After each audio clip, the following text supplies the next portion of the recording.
All right, guys. So we got to talk about some devastating news out of Colorado, where there was a mass shooting at a gay bar that killed about 5 people thus far.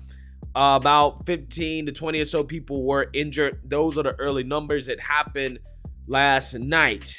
And I want to go ahead and just play the news clip so you guys can get an understanding of what happened, because Democrats are not wasting any time already trying to politicize this incident and to blame so-called MAGA Republicans for why this happened. But before I get into it, I just want to go ahead and play this clip and then go from there. Take a look. 5 people are dead, more than a dozen others injured following a shooting at a nightclub in Colorado Springs.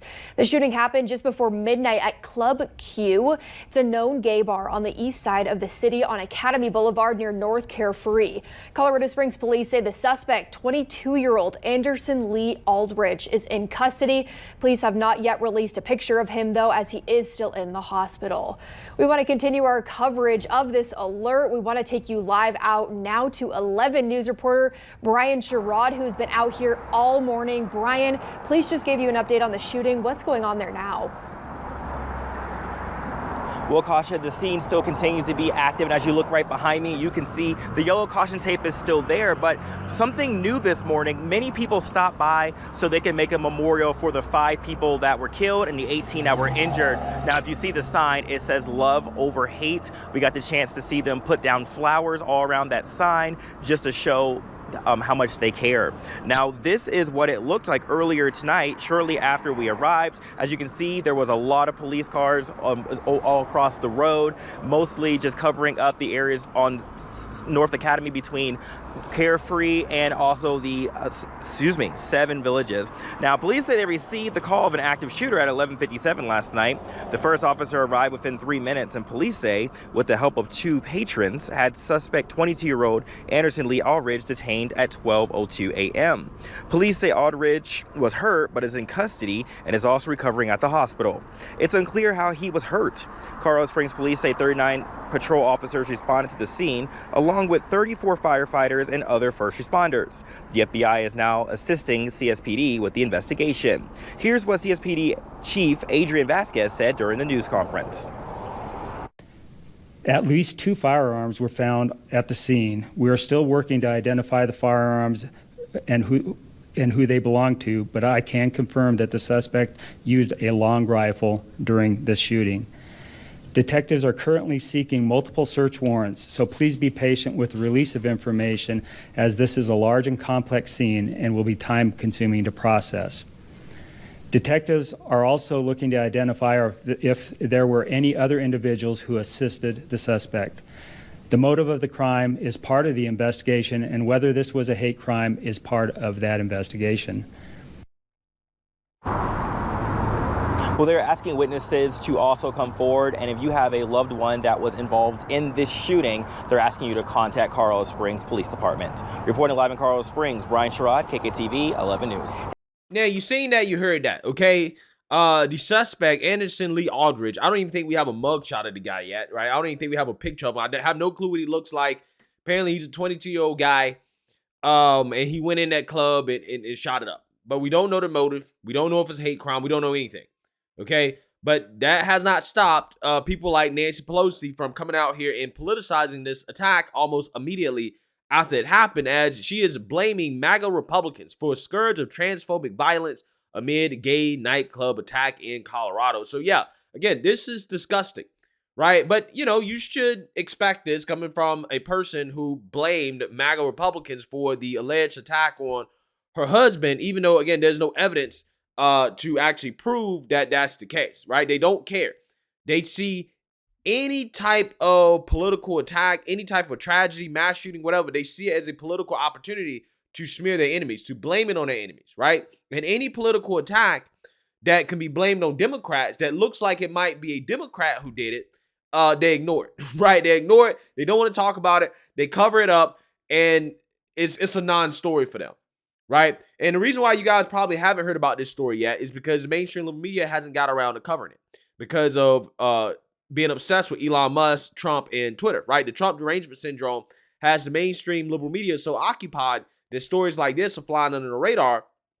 But trust and believe, when they get around to covering it, you already know what's coming. What's coming is that they're going to start saying, hey, well, is this because of the conservatives and their pushback against the LGBTQ community, right? And all of the stuff that's happening, okay? Like the stuff that's happening in schools, the drag shows for kids, conservative pushback against that. That's what led to this violence.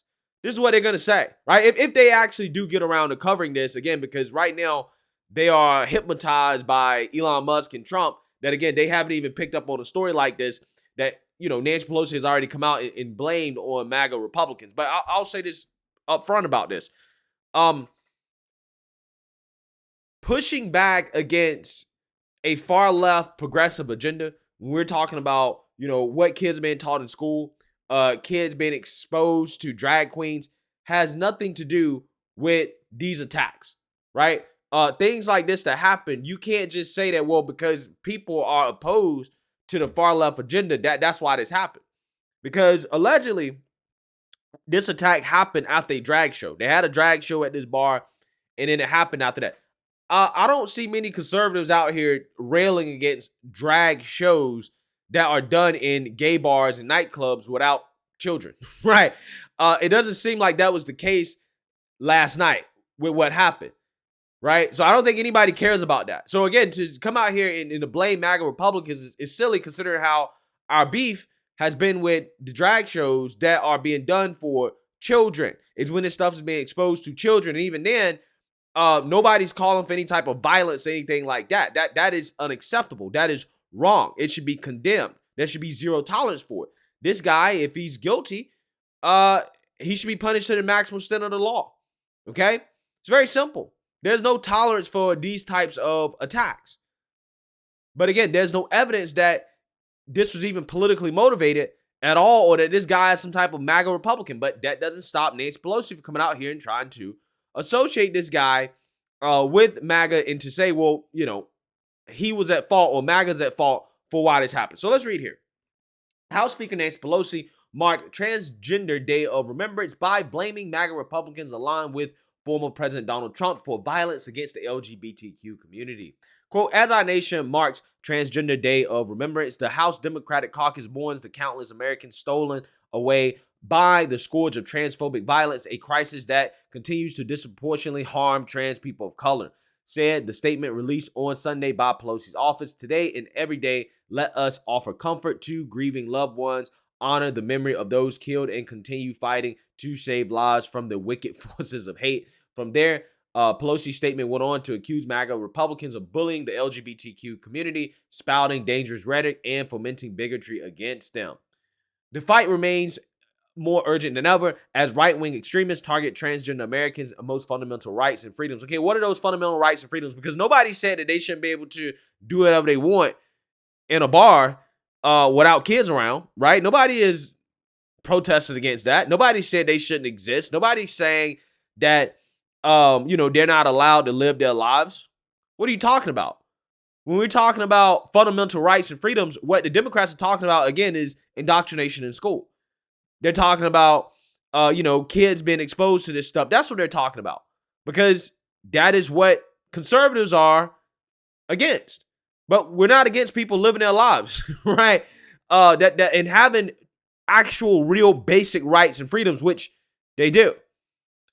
Whether spouting dangerous rhetoric from cable news desks or openly bullying school children from the halls of power, MAGA Republicans are cruelly undermining the safety and well-being of our transgender community. Again, ding, ding, ding, ding, ding. You see what she's saying? You see what she's saying here? Horrified by such shameless bigotry, House Democrats are proud to march alongside our trans friends, neighbors, and siblings as we work to uphold justice and dignity for all. That is why we enacted fully inclusive federal hate crime protections with the historic Matthew Shepard and James Byrd Jr. Hate Crimes Prevention Act, and is why the Democratic House has twice passed the Equality Act landmark legislation extending the full protections of the Civil Rights Act to LGBTQ Americans. Quote, heartbroken for so many beautiful souls murdered by hate and guided by relentless activists across the country. Let us renew our resolve to build the future that our children deserve. Together, we will forge a safer, more just America. one where all of its people can freely and proudly exercise their right to life, liberty, and the pursuit of happiness. Again, that is a terrible incident. That type of violence should not be accepted. That guy should be punished to the full extent of the law if he is in fact guilty. And I mean, that's all that you can really say at this point. It's incredibly sad. Thoughts and prayers with those family members. But again, we don't know a motive. We don't know any information. It's one thing if we actually knew a motive, if the guy actually came out on camera, that is, right? Because you can't believe what the police say. If he came out on camera and we had evidence that, okay, this guy's motive was motivated by hate and bigotry, again, that should be not tolerated. That should not be accepted. Obviously, nobody is okay with that. But to come out here and to automatically smear a group of people before you even know the motive is, again, showing you that these people don't really care about the lives that was lost as much as they care about the fact that, hey, this is a political opportunity for me to score some points. Again, it's amazing how Nancy Pelosi had nothing to say when we knew for certain that a guy killed a kid, an 18-year-old, 19-year-old kid, because he thought that he was a Republican extremist. But she didn't have anything to say about that. It was crickets. She had nothing to say when Marco Rubio's campaign canvasser got beat up simply for getting people out to vote for a Republican in Miami. Had nothing to say about it. The FBI, in a rare moment of truth, just came out and admitted that 70% of the violence done in the aftermath of Roe v. Wade being overturned in relation to abortion has been against pro-life groups. We have our view, my view, plainly expressed to all of our people, including in the context of abortion-related violence, is that I don't care what side of the issue you're on, you don't get to engage in violence. And we are equal opportunity when it comes to that. Now, we have quite a number of investigations as we speak into attacks or threats against pregnancy resource centers, faith-based organizations, and other pro-life organizations. And you might be interested to know that since the Dobbs Act decision, probably in the neighborhood of 70% of our abortion-related violence cases or threats cases are cases of violence or threats against pro-life. So where the victims are pro-life organizations. And we're going after that through our joint terrorism task forces. Yeah, so every attack against a pro-life group needs to be blamed on the Democrats, right? Every single one. I don't need no details. I don't need no any of that. We need to blame that on the Democrats, okay? Because Nancy Pelosi, anytime there's an attack against, LGBTQ or, some group that, they think that people on the right don't like or that they hate or whatever. All right, cool, right? If that's the game that you want to play. But I'm not interested in that game because I'm not interested in politicizing the loss of life, okay? When people lose their lives like this tragically, I'm not going to sit here and come to a conclusion about why it happened before we actually have facts and evidence to suggest that, okay, maybe it was politically motivated or whatever, right? So, again, man, like I said, rest in peace to these individuals that lost their lives. It's a shame that Democrats are already using an incident like this to politicize their deaths instead of just letting people mourn and letting the facts and evidence come out before coming to a conclusion. So let me know what you guys think. Make sure you like, comment, and subscribe. Most importantly, share a Black conservative perspective. Peace.